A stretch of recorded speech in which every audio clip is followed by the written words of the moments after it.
Hi everyone, in this video I will show you how to get an Infiniti Q45 key replacement in case you lost all your keys or just want to have a spare set.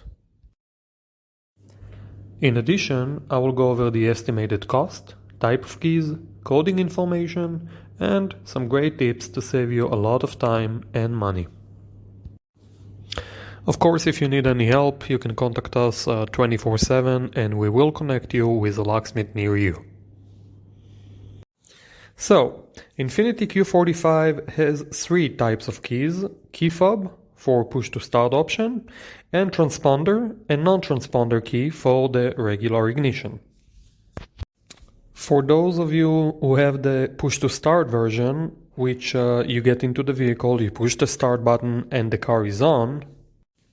Between 2002 and 2006, we have a key fob with a part number K like King, B like Boy, R like Robert, A like an apple, S like Sam, T like Tom, U umbrella 13, which, like all key fobs, must be coded with a special machine on site to start the car. For those of you who have the regular ignition, which you have to put the key in the ignition and turn to start the vehicle, between 2002 and 2005, we have a transponder key, N like Nancy, I like ignition, 04, T like Tom, which needs to be coded on site as well. Between 1997 and 2001, we have a transponder chip key, I like ignition, N like Nancy, F like Frank, 45 PT, which needs to be coded on site as well. And finally, between 1990 and 96, we have a non-transponder key, I like ignition, N like Nancy, F like Frank 90, which has no security feature whatsoever. It's a simple metal key. Now it's time for tip number 1. There are many different key fobs and transponder keys that looks exactly the same. However, they have a different chip value inside them. And if you get the wrong key, you get the wrong chip. Wrong chip, and you will not be able to start the vehicle. So always remember to provide the locksmith or dealer either the exact year, make and model of your car or the VIN number and the type of key you had. For example, 2006 Infiniti Q45 push to start or key fob. Now let's go over Infiniti Q45 key replacement cost. You have three options to get a key replacement, and the price varies, depending on where you get the new key. First, get a key online and then have a locksmith or dealer cut and program it for you. Second, call an automotive locksmith who can come and make you a key and code it on site. And third, tow the car to the dealer.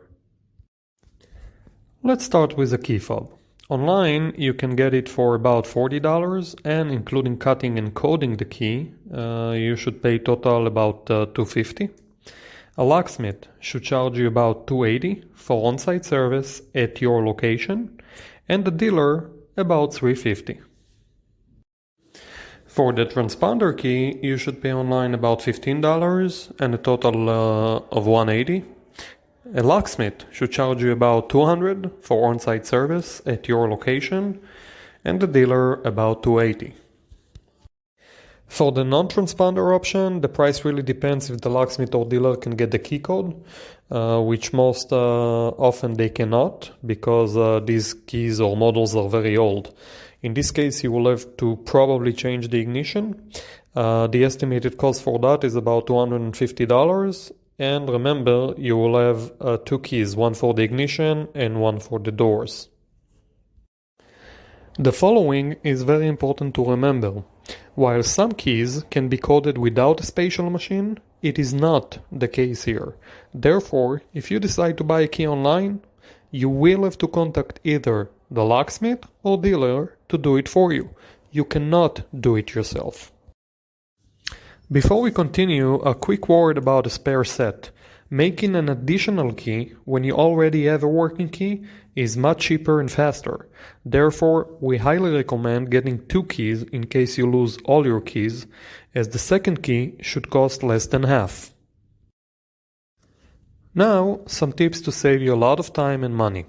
First, Call a few locksmiths, get a few quotes. This is very important as some locksmiths are very busy on a given day and some aren't. Use it for your advantage.